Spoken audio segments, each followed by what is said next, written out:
Good morning students, welcome to my channel the maths mirror. आज आप लोग का सिंपल इंटरेस्ट का क्लास होगा, क्योंकि सिंपल इंटरेस्ट बहुत दिन से लड़के लोग बोल रहे सिंपल इंटरेस्ट का होना चाहिए सर। और बहुत सारे बैच में मैंने सिंपल इंटरेस्ट नहीं पढ़ाया है, तो मैंने सोचा सिंपल इंटरेस्ट का ही क्लास क्यों ना कर लूँ। तो आज हम लोग सिंपल इंटरेस्ट पढ़ेंगे। इस टॉपिक में परसेंटेज का बहुत अच्छा खासा यूज है। अगर आप परसेंटेज अच्छी तरह से जानते हो तो आप 90% क्वेश्चन ऐसे ही सोल्व कर जाओगे, है ना। तो सबसे पहले देखते हैं इसमें इंटरेस्ट होता क्या है, सिंपल इंटरेस्ट होता क्या है।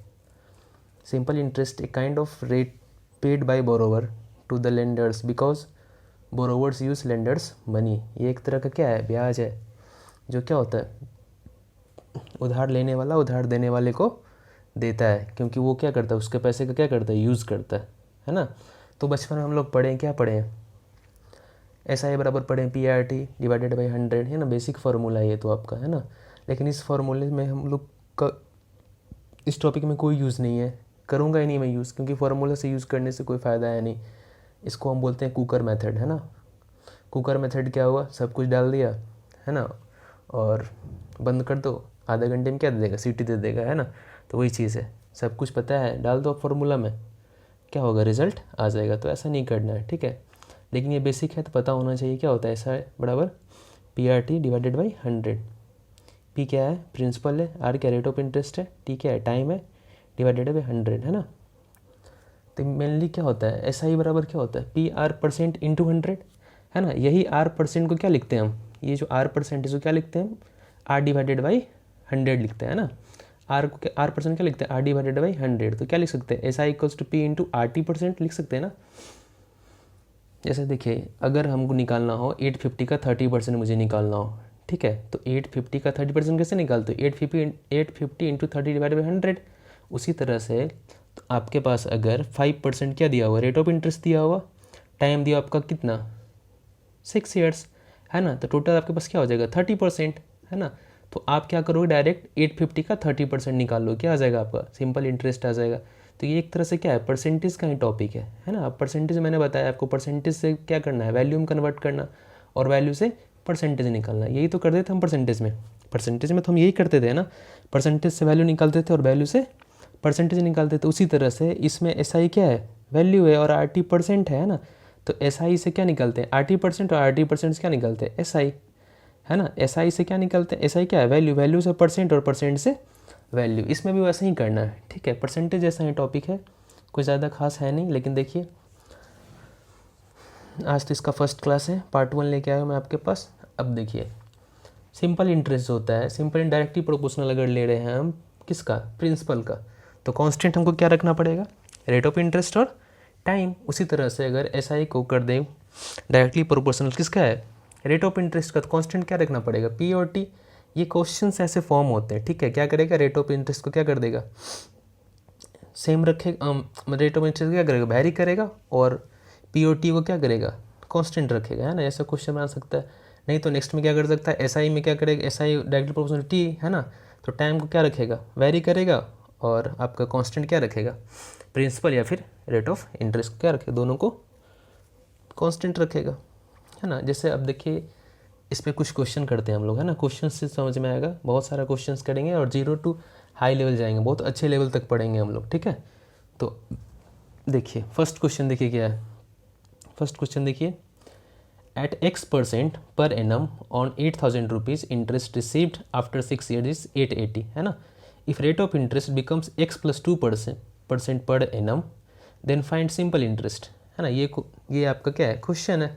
अब देखिए, X% था क्या, पर एनम था क्या, सिंपल इंटरेस्ट। 8,000 रुपया पे 6 साल के बाद 880 रुपया हो जाता है। बोल रहा है अगर रेट ऑफ इंटरेस्ट को X प्लस 2% क्या पर एनम क्या कर दिए, बढ़ा दिए, तो बताइए सिंपल इंटरेस्ट क्या होगा।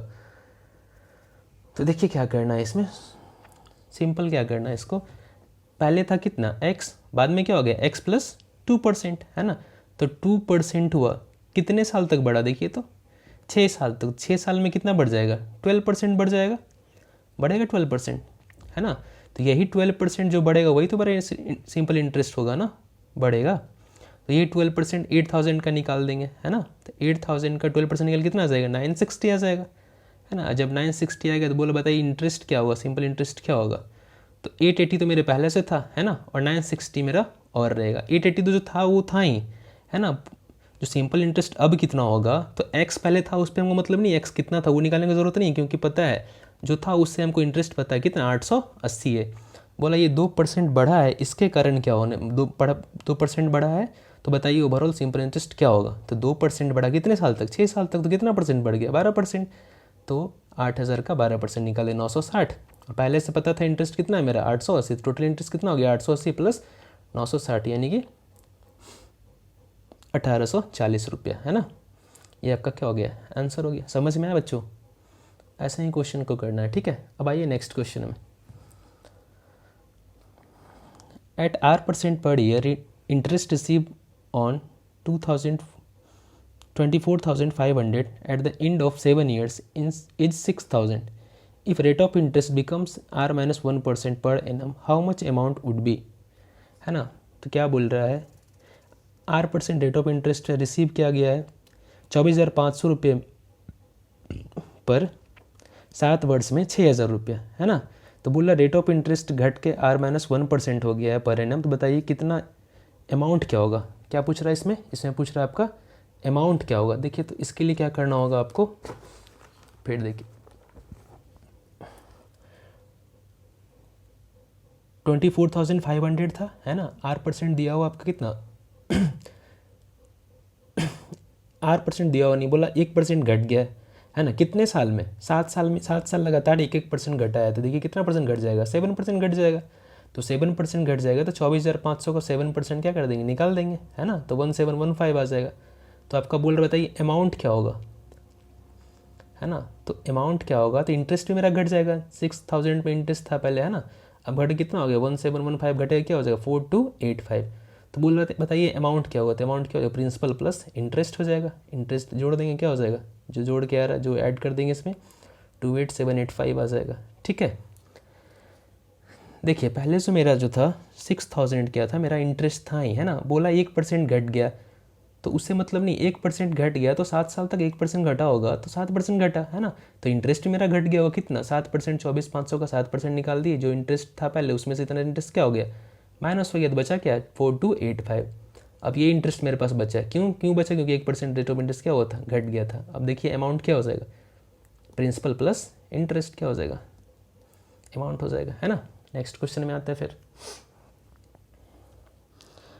At certain rate of simple interest 34,000 rupees becomes 36,000 in 4 years. If rate of interest increase by 5%, 5% point भी बोल सकते हैं, 5% रख रहे हैं यहाँ पे, है ना। हाउ मच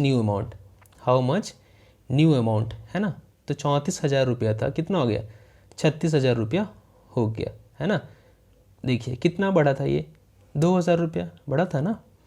तो 4 साल में रेट ऑफ इंटरेस्ट कितना है 5% है, तो कितना हो जाएगा 20% हो जाएगा 20%। तो 20% इंक्रीज़ करेगा 34,000 का, तो 6,800 हो जाएगा ना। तो 6,800 और पहले से 2,000 मेरे पास क्या था, इंटरेस्ट था। देखिए 34,000 क्या हुआ था, 36,000 हुआ था। तो 2,000 यहाँ भी इसमें ऐड करके, है ना, ये आपका गया टोटल इंटरेस्ट। इसमें से उसके बाद क्या किए, प्रिंसिपल में टोटल इंटरेस्ट जोड़ दिया, है ना। तो अमाउंट क्या हो गया 42,800। कोई दिक्कत है क्या, कोई दिक्कत नहीं होना चाहिए, क्योंकि बहुत अभी तो बेसिक चल रहा है, ठीक है। बेसिक क्वेश्चन हो रहे अभी। नेक्स्ट क्वेश्चन देखते हैं।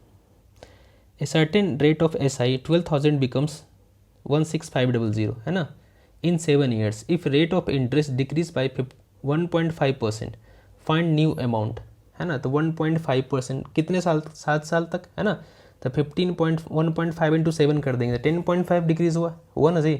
तो 10.5 डिक्रीज हुआ, तो 12,000 का 10.5% निकाल दोगे तो क्या हो जाएगा 1260, है ना। तो 1260 क्या कर देंगे, अमाउंट में क्या कर देंगे 1260 माइनस कर देंगे, है ना। तो आपका क्या आ जाएगा, जो आपका स्टार्टिंग में जो बिकम्स हुआ था, जैसे ये इसके ऊपर वाले जैसे क्वेश्चन देखिए इस इसमें हुआ था, तो आप यहाँ से डायरेक्ट क्या कर सकते थे, 36,000 में आप 6,800 यहीं पे क्या कर सकते थे, आप ऐड कर सकते थे, ठीक है। आपको इतना करने का ज़रूरत नहीं था। यहाँ पे अगर ये आ गया तो अब जैसे यहाँ पे आप 2,000 निकाले बिना भी कर सकते थे। ये 6,800 तो आपका आ गया ना। अब यहाँ से आप डायरेक्ट क्या कर सकते, 36,000 क्या करते, इसी में ऐड कर देते हैं ना, तो आपका 42800 आ जाता। कोई ज़रूरी नहीं कि आप प्रिंसिपल में ही ऐड करो, ठीक है, आप यहाँ भी ऐड कर सकते हो। अमाउंट में डायरेक्ट ये 2000 क्या करेंगे, माइनस करके ऐड करेंगे। उसी तरह से देखिए यहाँ पे मैंने क्या किया, 1.5% था, तो 7 ईयर्स में कितना हो गया, 10.5 1260 आ गया है ना, 1260 आ गया मेरा, है ना।